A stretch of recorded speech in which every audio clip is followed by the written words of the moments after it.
Hi guys, SDJRSNF88 speaking with another layout update. Now a bit has changed this week. I have managed to do a bit, so we'll get right onto it. First of all, let's start with the dehumidifier, which I mentioned in last week's update. Basically, as you know, I've been having trouble with the damp up here, so I got the dehumidifier. Wasn't sure whether or not it would work, but as you saw in the pictures of that video, it worked really well, getting 1.4 litres out of the air within the first 24 hours of use. And there it is in action. And over the past week, it has managed to get about, sorry about the focus, it's actually managed to get well over 10 litres of water out of the air. I've been having to use this bucket here to drain it. There's the reservoirs at the bottom there. You pull out the front, but it's all a stupid design. It doesn't stand up correctly when you pull it out, so you have to pull it out, pour it into the bucket, and then take it out of the loft. So yeah, that's what's happened there, and it's been doing really well. And as much to say, it is much drier up here now. The bushes along the back are still a bit damp and a bit moist. They're all right. They're dry now. But the trees down there, which tend to be on the, well, because it's the intakes on that end. I should really be facing it this way, but the thing is, I don't want it to be blowing, because it's blowing out at quite a bit of. You can probably hear it, but it's blowing out air at the back like a fan. I don't want it to be really blowing under the boards to where all my stuff's stored. So I'm sort of facing it that way. But anyway, they're still a tiny bit damp, but that's understandable because of the metal girder there. Not as bad as it was by miles. And those bushes there, those trees you can see where my blurry finger's pointing at, those are literally bone dry. I've never seen them so dry. Never felt them so dry before. Even in the summer, even in the summer they're not that dry. So that's definitely working. Anyway, changes that have been made to the layout. Well, a few things is the Backscene is in temporary position of where it will go. You can see the screws are not attached in at the top, but that's that shield I was on about. That's going to go in there. You can see, whoops, sorry, I better not put it too forward. The camera's actually plugged in because it's running low on battery, but you can see it's, I'm not sure how thick it is, but it's a good thickness of ply. Two bits joined together. You can probably just about see the seam line there. But that's going to go there. I know it looks a bit odd on the end. I'm probably going to have to put a bit of card on there to cover it up or something. But that will stop the, because what it is designed to do is cover up the metal girder at the bottom, which will be almost touching the end of the rails, you see. So that's the point of having it there. But it does look a bit odd. Let's just say, between tweening it in. I might put like a little rock face or something. I don't know. It's just to disguise that gap and to make sure nothing falls down the back of it. But as you can see, it's not screwed in at the moment. But it does look a lot better than having the metal girder there. It does cover it up, and also the crackle on the bottom will be covered with ballast anyway. Then we move on to the biggest change of the week, and it is this. As you can see, the rock face has now been constructed. Well, I say constructed, I mean part of it has. Basically, as you saw last week, it was polystyrene there, and it's about up to there. Then I got some rolled up paper, put it down there with masking tape, and then I started paper mashing over the top. Now, this is not going to be to as high a standard as Compton Martin, as I mentioned. Compton Martin, I used the plaster clough, which will go rock solid. Being an exhibition layout, it would need to be quite solid. But considering this is on the main layout, I want to try and do it as a most cost effective way as possible, as quickly as possible as well. I'm actually just using paper and the polystyrene, and it is quite tough. It's still a bit sticky down there, obviously because it takes a long time to dry when it's cold. And I did this yesterday. You see, I only got this to this section here, but you can see there is this all here down this end. Well, this part of it's gonna be rock face. I've got some grey paint to paint that, so it looks sort of like that. It won't look as good as detail as the other one, but it'll blend in with the rest of the layout. Because there's no point in having a lovely red rock cliff face or a lovely detailed cliff face here, and then it polystyrene around there. So I'm sort of going to blend it in. It'll be much more detailed than that, but not too not too over the top detailed, if you know what I mean. So it will look good. I'm basing it on the sort of design that David Howarth's done on his layout. He's done an excellent job in totally redesigning his layout in a couple of weeks, and literally I'm planning on doing the same sort of rock face as what he's done. But that's drying there. You can see it's a bit spongy on top. So I'm going to put a few more layers of paper because it's quite spongy there. But then again, that won't really matter because it's in that sort of position on the layout where you're not going to lean on it and squeeze it anyway. It's just there to make it look good, sort of thing. I don't have to lean on it in any way. I don't have to like stick a load of stuff on top of it. What I'm going to do is just put some scatter on top, paint the rock face, scatter it. Put bits of scatter on the parts of the rock face, like what Dave's done. And also finish it off down there, and I'm going to gradually blend it in down this way, sort of thing. So it gives the effect that the canal is turning off along there, sort of thing, rather than going along, otherwise it will just come out above the town, which would be a bit silly anyway. So like I said, with a model railway, you make things which wouldn't really technically happen in real life, sort of thing, just to blend it all in. And Dave's mentioned that in his video, sort of thing. But so yeah, it's not going to be as detailed as I like it to be. When I start a new layout from scratch, it will be to Compton Martin standards. But for the time being, it's just make do and mend, sort of thing. So that's perfect. Anyway, what else have I done this week? Well, I popped over to Signals Models and I got a few supplies. First of all, Pico pair of points. Some of the points being used here are recycled Hornby ones. They will be used mainly on the engine shed sidings because that's where the bigger engines will go, and they don't really have trouble with the pairs of points. These Pico ones, on the other hand, one left hand is going to go directly there. As you can see, there's where that one goes. It will go into a single siding instead of the double siding for coal wagons. I'm going to put one there because he's got much better connection for smaller wheelbase engines, because there'll be probably a small shunter like Flash or something shunting coal wagons into there.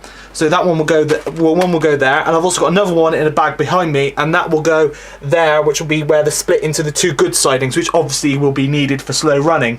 Apart from that, you can see I had the track laid out last week. That will go there basically. Obviously that will be that pair of points, but that will go there, and you can see this. It's not too bad, and hopefully the engines will be able to get over that. So that's lot sorted. While I was over there as well as picking up that, I also picked up that piece of track there, a double straight, because that will come in very handy for the ends of the engine shed on that section there, as I know that section is precisely a double straight length. So rather than chopping up the bits of flexi that I bought, I could probably save one, which could be used to replace one of the long lengths of flexi. I think maybe down that end.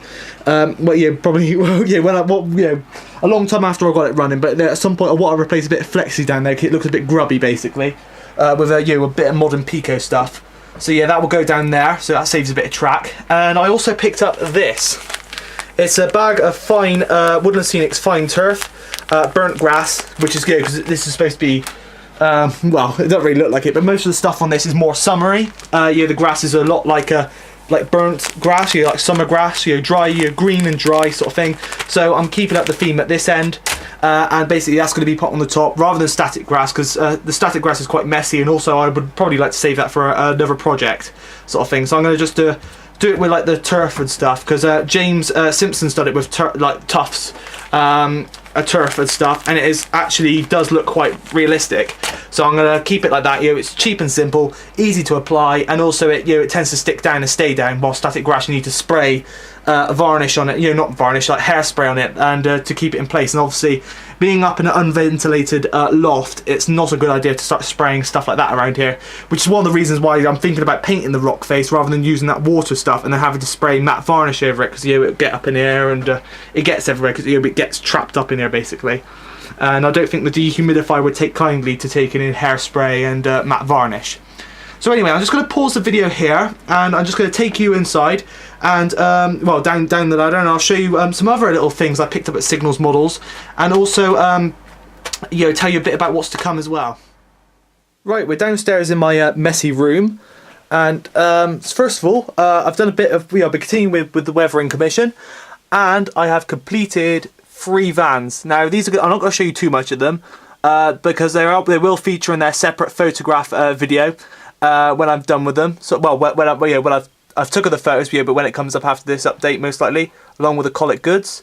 I've also done the Queen Mary as well. The Queen Mary was from the last commission, but the owner said he would like a bit more dirt on the frame, so I've made the frames a bit more dirty, because he mentioned that they used to buckle the track when they went into loosely laid goods yards, and used to push up mud if it had been raining.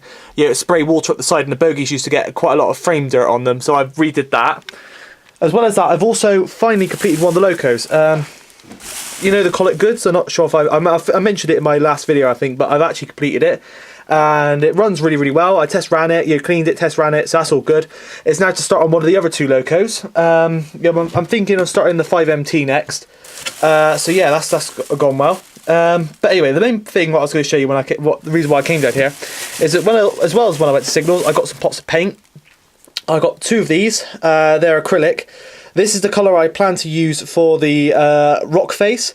It's a grey. They were in a mixed box because they're being basically it was like clearance basically because Mike at Signals was getting rid of some of these paints and they were on special offer, and basically I got 2 of these, number 224. It's a grey of some sort. I'm hoping it's not gloss because it doesn't say anything about that on the box. It's just an acrylic paint, which is perfect for what I need if it's matte, that is. But there's 2 pots of those. Let's see, there's the other one there, and there's also in here somewhere. It's a bit awkward trying to hold on to it. Oh no, it is in there. It's behind me.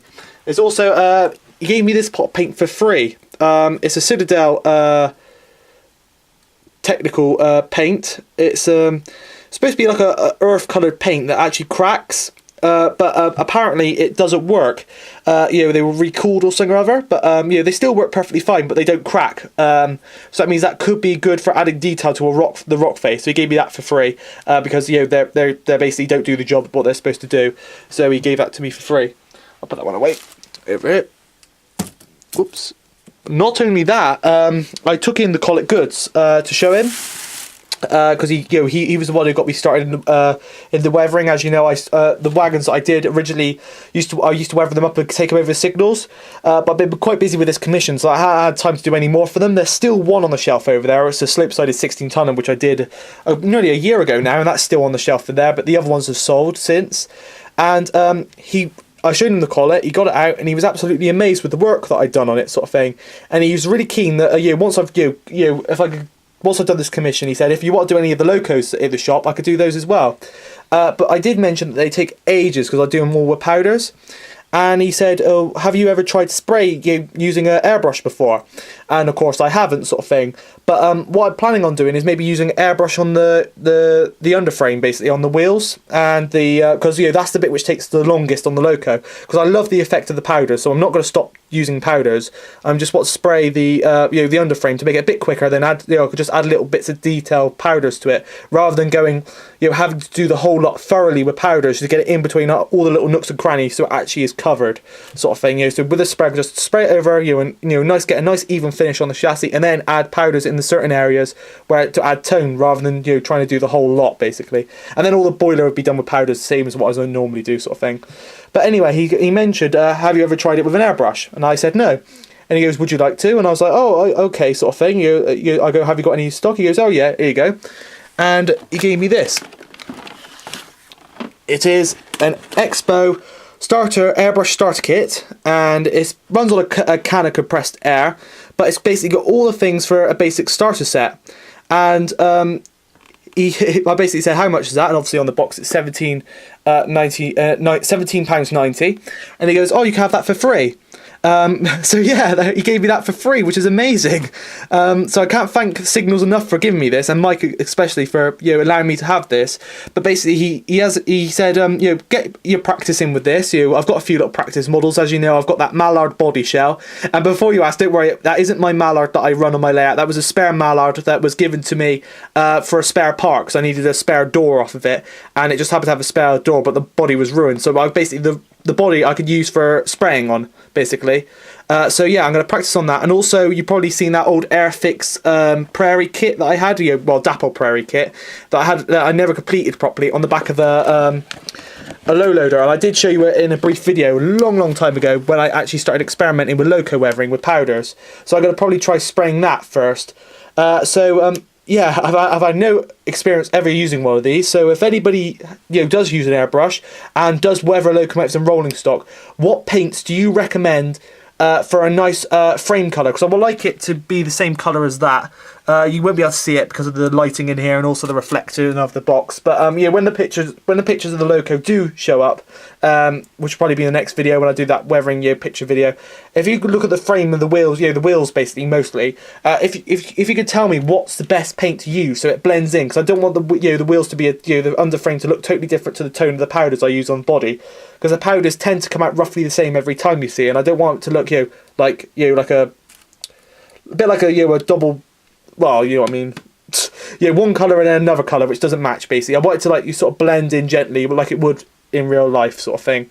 So yeah, and basically with an airbrush that will speed up the time so much quicker. I'll be able to do the locomotives much more easier and faster.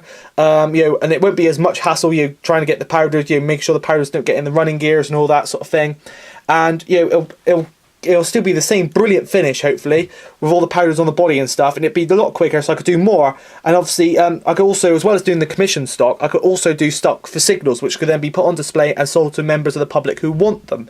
So that'd be a great idea sort of thing. So I'm going to experiment with that. So any tips on techniques and what paints to use sort of thing, that'd be perfect. And then I'll show you my I'll show you my test piece when I get to do it. I'm not sure if it'll be for a while yet, because I've got to get all the other things like thinners and all that to go in it as well. But I'm thinking Tamiya sort of paints, because I've heard they're pretty good. So anyway, that's all for this update. Hope you will like it. And some of those weathering pictures, so there'll be one of the collets and one of the vans coming very, very soon. So anyway, this has been SDJRSNF88 speaking, and thanks for watching.